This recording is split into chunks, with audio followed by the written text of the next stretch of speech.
All right, good morning, everybody. I'm CBS19 meteorologist Joel Robinson here with a Tuesday morning weather briefing about the severe weather that's going to be possible into tonight. We're currently streaming live on our CBS19 Plus streaming app as well as YouTube and Facebook. So thanks so much for joining me this morning.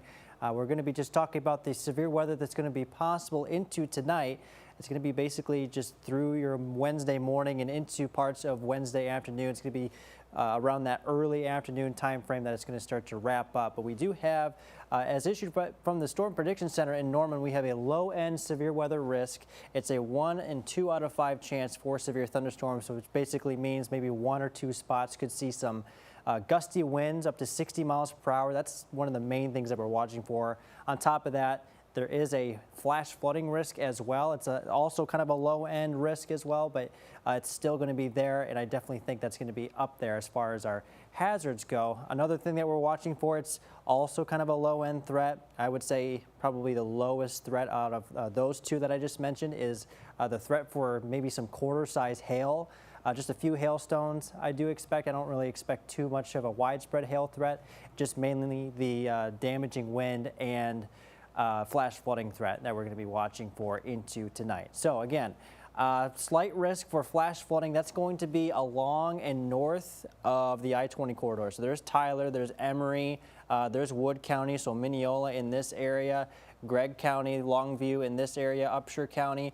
Basically along and north of this corridor has the best threat for flash flooding, although I would probably argue that it might be even further to the south. We do still have a flash flooding threat along and south of I-20. It's just going to be a lower end risk, and I'll show you what the rainfall amounts are going to be, at least the estimated rainfall amounts are expected to be coming up here. But this is one of the big things that we're going to be watching for when it comes to these thunderstorms. This is all ahead of a cold front, and whenever you get a cold front against what the moist air that we have, the warm, moist air mass that we're in, whenever you collide that cool, dry air with this warm, moist air mass that we're in, you get a lot of forcing, and so that really generates some pretty heavy thunderstorms that could be strong to severe. So therefore, the CBS19 weather experts have issued a weather impact alert from 3 a.m. tonight to 2 p.m. tomorrow afternoon. That's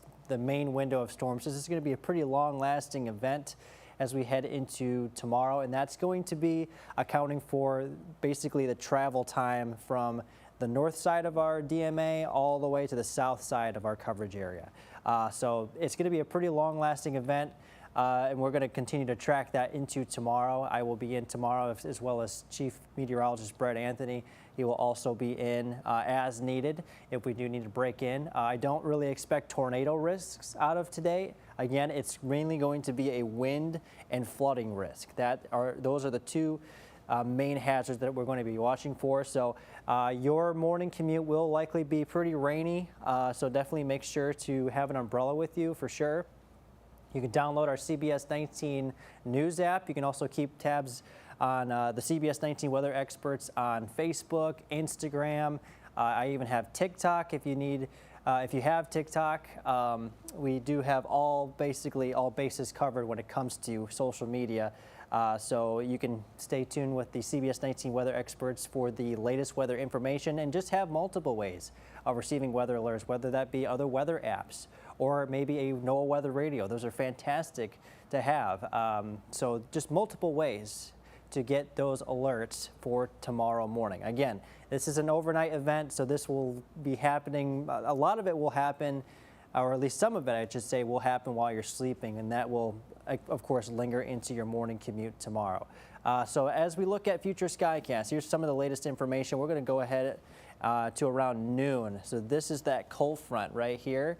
So you can see those showers and thunderstorms starting to get a little bit of momentum during the morning hours, but as you can see around 12:30, likely going to be along that I-20 corridor by then. And of course, the timing can change. All of this is really subject to change, but we do know this. We do have this cold front moving in, and there will be some heavy thunderstorms sometime tomorrow. And of course, another thing is that this is a simulation. The radar won't exactly look like this, but it will at least look something like this. So we do expect this sort of storm mode of a line of thunderstorms that will be moving in tomorrow morning. And you can see that west to northeast flow there.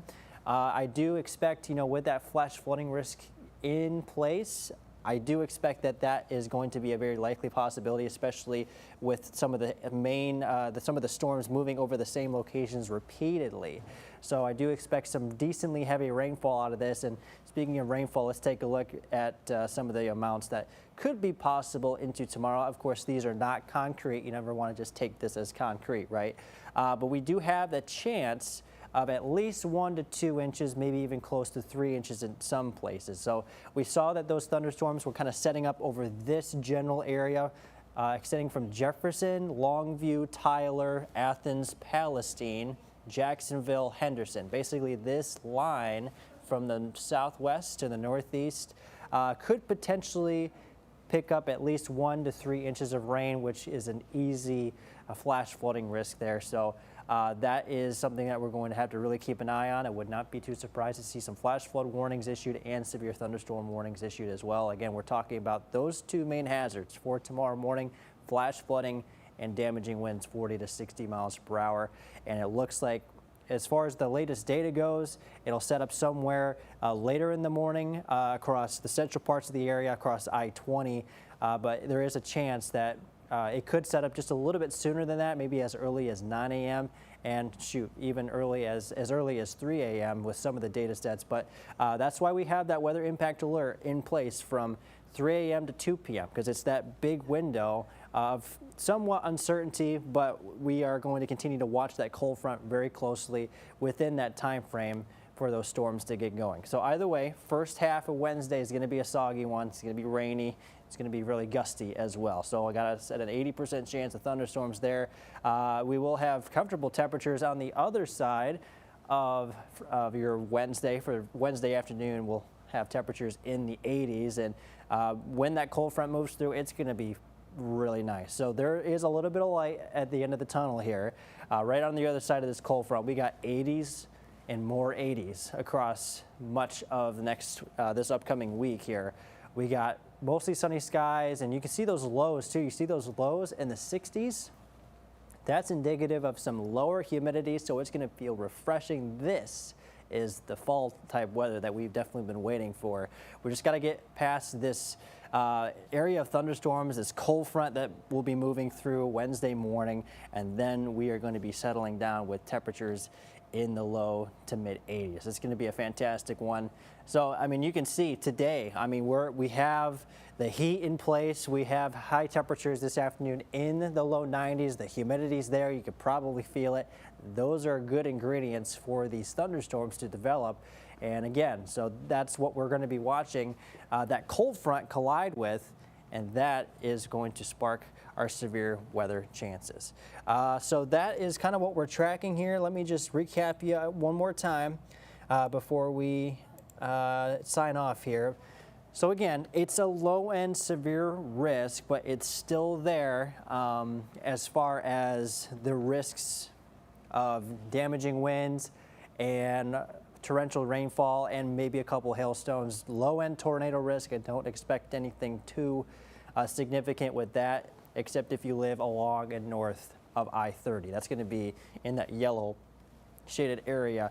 That's going to have the better chance for some good severe weather up there.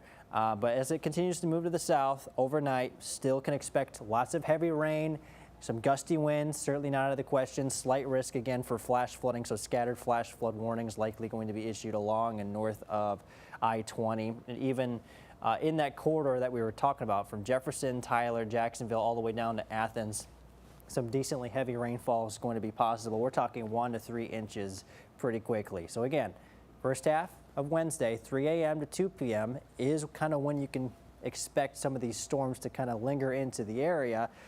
And it's going to be a long-term event. It's going to be pretty, it's a slow-moving cold front. It's a slow-moving area of storms. So that's why we kind of have that longer window there. But it's going to be sticking around long enough to cause some flash flooding in some locations. And of course, we're watching for that damaging wind threat. Again, have the umbrella with you as you head out the door tomorrow morning, and make sure, again, to keep tabs with us on social media and download that CBS19 app. I'm going to leave this right here. That is all we are going to be tracking into tonight. Of course, the CBS19 weather experts are going to continue to keep you updated. Chief Meteorologist Brett Anthony will be in later today with the latest weather information, so be sure to tune in to CBS 19 News at 5, 6, 6:30, and 10 for the latest weather and news updates. And overall, everybody just stay safe, stay weather aware, and don't be scared, be prepared.